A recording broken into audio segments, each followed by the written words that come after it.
Subscribe now and press the bell icon. Don't miss an update. है तो गलत करते हैं। क्या बताते हैं परमात्मा? प्रेत शिला पे जा विराजे पितरों पिंड भराई, बोड़ श्राद्ध खान को आए ये काग भये कल माही। परमात्मा कहते हैं प्रेत शिला पे जा विराजे, भूत बन गए, भूत ये गलत साधना करके, और फिर पितरों पिंड भराई, फिर पिंड भरवाए, और बोर श्राद्ध खान को आए काग भये कल माही। पुण्यात्माओं ये सरहद निकालते हैं, ये कहाँ से लिया इन्होंने ये जुगाड़? जबकि वेदों में मना है कि श्राद्ध नहीं निकालने चाहिए। ये भूत पूजाएं हैं, भूत पूजोगे तो भूत बनोगे। गीता जी अध्याय नंबर 9 के श्लोक नंबर 25 में कहा कि भूत पूजने वाले भूतों को प्राप्त होंगे, पितरों की पूजा करने वाले पितर बन जाएंगे, देवताओं की पूजा करने वाले देवताओं के पास जाकर उनके नौकर लगेंगे, और मेरी पूजा करोगे मुझे प्राप्त होगे। तो गीता जी में तो मना किया कि पितर पूजा भूत पूजा ये 13वीं करनी, अस्थि उठानी, गति कराने के लिए गंगा में डाल कानी, ये सारी शास्त्र विरुद्ध साधना है, वेद विरुद्ध साधनाएं हैं, ये नहीं करनी चाहिए। अरे हमारे धर्मगुरु इन नवगाटा जुड़वा रहे हमारा कि श्राद्ध निकालो, 13वीं करो। अपनात्मा परमात्मा कहा करते रे भोली सी दुनिया सत्य गुरु बिन कैसे सरिया, रे भोली सी दुनिया सत्य गुरु बिन कैसे सरिया। अपने लला के बाल उतरवा वह देख के चीना लग जइया। एक बुढ़िया लेकर जागी अपने पोते या पोती ने, कहाँ गुड़गांव में आड़ी पे अपने इष्ट धाम पर ले जाते हैं जहाँ पर भी, और वहाँ नाई बैठा होता है। और अज्ञानी धर्म गुरुओं ने हमारे को ये सलाह दे रखी है कि पहले बाल बच्चे के अपने माता के ऊपर उतरवाने चाहिए इष्ट धाम पे। अब वह बुढ़िया जाती है पोता पोती ने लेकर, साथ में पुत्र वधू, और वहाँ नाई बैठा होता है। उसको जा करके वह बुढ़िया कहती है कि रे नाई के भाई मेरे पोते के बाल काट दे।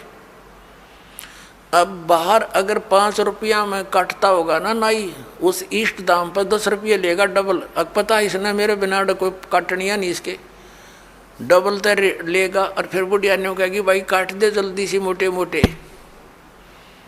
और न्यू कहेगी अरे भाई नाई के ध्यान रखिए मेरे पोते का कच्चा सिर है, कदे इसका कैंची ना लाग जा, धीरे धीरे देख, धीरे धीरे भाई। अब परमात्मा कहते हैं अपने लला के बाल उतरवावे, और इतनी चिंता कि कदे कैंची ना लग जाइया।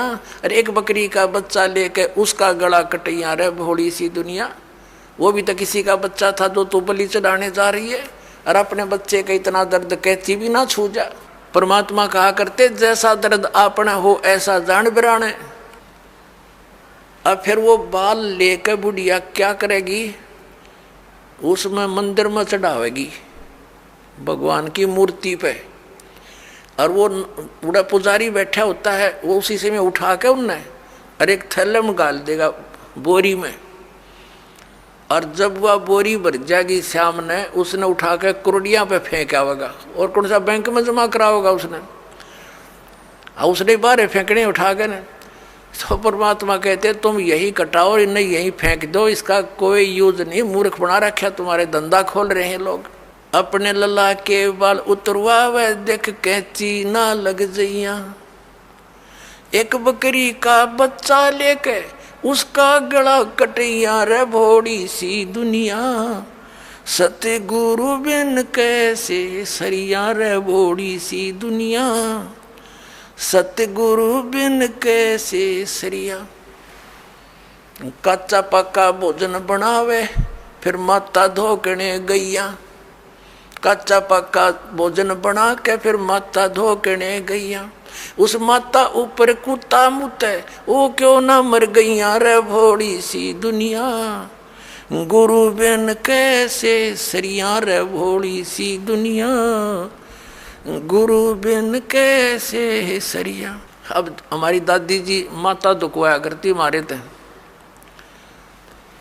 हमारी काकी ताइयों से माताओं से कहती, ए पौधे मोटे मोटे गुड़ के हुए रोट, और वो थोड़ी देर करती न वो धर दे न काचे पाके, उन्हें पता था कुत्ता न खाने और कुर्सी माता उड़ा जिम्मेगी। और वहाँ एक माता इतने 2-2.5 फुट की उसकी हाइट, उसके महल की वह मंडी बना रखी होती है, और एक चबूतरा सा, वो बुढ़िया तो ऊपर चढ़ा कर वह तो डाल के उसका आगे परोठे पूड़े वापस नीचे उतरने से पहले 3-4 कुत्ते चढ़ जाएंगे उसके ऊपर। पहले तो उस माता के उस भोजन न खाएंगे और चलते समय उसकी चोटी में धार मार खाएंगे। अब परमात्मा न्यू कहा करते कि जय वह माता जिसने तो धोकन गई उसे प्रोटेक्शन की, क्योंकि पूजा तो न्यू करा ना, कुछ बचाव करे हमारा, उसके आप शर्मा कुत्ते मुत्ते तो वह तेरा बचाव क्या करेगी बुढ़िया। अब परमात्मा क्या बताया करते, आप पे लिपे आप पे पोते और आप पे बनावे ओई, और उस पर बुढ़िया फिर पोते मांगे। देख अकल कहाँ से खोई। एक वही माता देखी हमने पूजती, एक औरत क्या चित्र बना लेती थी दीवार पर, आप पे बनाती और फिर उसका अगर जोत जात ला के अर्नो कहे, हे वही माता बहू के पोता दिए पुत्र दिए, दूध पूत में खैर रखिए हैं, इसलिए तेरी पूजा करूं। परमात्मा कहे आप पे तो वह माता बनाई, आप पे लिपे आप पे पोता आप पे बनावे ओई, और उस पर बुढ़िया पोते मांगे। देखा कलकड़े तक खोई तरह के जब भैया। परमात्मा क्या याद दिलाते हैं कि जाटी पूजे पीपल पूजे और सिर तुलसा के हो और दूध पूत में खैर रखिए, न्यो पूजू हो तो जांडी पूजे और पीपल में पानी चढ़ावे और फिर तुलसी माता ने पूजे। और उनको किस लिए पूज रही हूँ कि मेरे दूध पूत में खैर रखिए। बता अकल देखो हमारी। ये हमारे धर्म गुरुओं की गाइडलाइन थी, हमारे को ये शास्त्र विदिता का मनमान्य साधना करवा कर सारे भूत बनवा दिए। फिर क्या बताते हैं परमात्मा, जीवित बाप के लट्ठम लट्ठा और मुए गंग पुचैया, और जब आवे आसुज का महीना और वो कौवा बाप बनैया रहे बोड़ी सी दुनिया, सतगुरु बिन कैसे सरिया। जैसे जीवित बाप के साथ तो खेचा तानी रखे नकम्मी आत्मा है, और मरने के बाद फिर उसकी गति के लिए चलेंगे कहाँ से। देखो पुण्यात्माओं, ये हमारे धर्म गुरु कहाँ से गति कराने लगते हैं मृत्यु के उपरांत। पहले तो यूँ कहेंगे कि अस्थि उठाओ और गंगा में प्रवाह कराओ, इसकी गति हो जाएगी। अच्छा क्या करते हैं, एक व्यक्ति नाम ना लेवा था, उसकी पत्नी ने नाम ले रखा था, और वो वैसे उसका अपनी पत्नी को मना नहीं करता था, ज्ञान से बहुत कुछ परिचित भी था, लेकिन उसके सामने एक बाधा थी कि मेरा पिताजी की मृत्यु होगी और मैं यदि गंगा में अस्थि नहीं डालकर आया तो फिर मेरी आत्मा नहीं मानेगी, तो मैं इसलिए नाम नहीं लूं। एक दिन वो बता रही थी उसकी पत्नी कि मेरे तायसरे की मृत्यु होगी, यानी उसके ताऊ की, और वो लेकर गए उसकी अस्थियों को गंगा घाट पे। वहाँ बैठे वो पांडे, और वहाँ इन्होंने अपने अक्षेत्र बांट रखे हैं कि ये मेरे क्षेत्र का, ये मेरे क्षेत्र का। जाते ही पूछ लेते कहाँ से आए जी, वो बता दिया जी ऐसे ऐसे सोनीपत से आए। अच्छा अच्छा आज तुम हमारे हो वो पकड़ ले गए। तो वहाँ जाकर उसने देखा, खोल कर पिछला सारा इतिहास बता देते हैं। तो क्या बोले वह, नो बोले यजमान इब कद बहुत दिन माए रे तेरा गजब भैयो। अब वो कह रही थी कि वो बतावा था उसका पति कि मेरा माथा ठंड क्या कि दुश्मन तेनों बाट देखा हम रोज मरा, नो क्या इब कद बहुत दिन माए गति कराण। तो वो कहने लगा उसके बाद मेरा वहाँ से मन हट गया कि वो तो हमारी सारा दिन जो है ना ये कुशोण मनावे हैं, अपने आत्माओं की गति करवा दी कि गंगा में अस्थि डलवा दी, होगी गति। फिर कहें 13वीं करो। 13वीं किस लिए कि गति कराने खातिर। अच्छा हुआ 13वीं भी कर दी। फिर कैसे अब इसके सरहद निकालो, पहले प्रत्येक महीने किया करते, फिर छठे महीने और बड़ा व्यवस्था करते थे, और फिर 1 वर्ष के बाद वो कंप्लीशन होता था, उसका समापन करते थे। 1 साल में पूरे वर्ष लगे रहते थे गतिकरण। और फिर क्या करते हैं, परमात्मा कहते हैं प्रेत शिला पैजा विराजे पितरों पिंड भराई। फिर पिंड भरवा दो, पितरों की मुक्ति हो जाएगी। और परमात्मा क्या कहते हैं, जीवित बाप के लट्ठम लट्ठा हर मुँहे गंग पुचैया। और जब आया आसोज का महीना, कौआ बाप बनैया रे बोली सी दुनिया।